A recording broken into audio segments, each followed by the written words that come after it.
We've got our pesticide in the container in the right mixture. We're going to compress the air, and that's done by pumping this handle up and down. Each time you come up, it charges with air, and when you push it down, it puts it into the tank without releasing it back.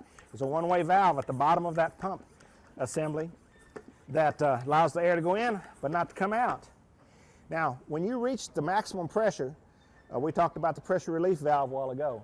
When you reach the maximum pressure that this pressure relief valve will allow, or get close to it, this red cap starts to move out, and you start seeing a yellow band behind there. That means that you're reaching the maximum pressure that you need to be put in this tank. If you keep pumping, each time you pump, it'll just release what you put in there. But you don't want it to get to that kind of pressure. You want to, just as soon as you start seeing the yellow, you need to back off and do some spraying to relieve the pressure inside the tank.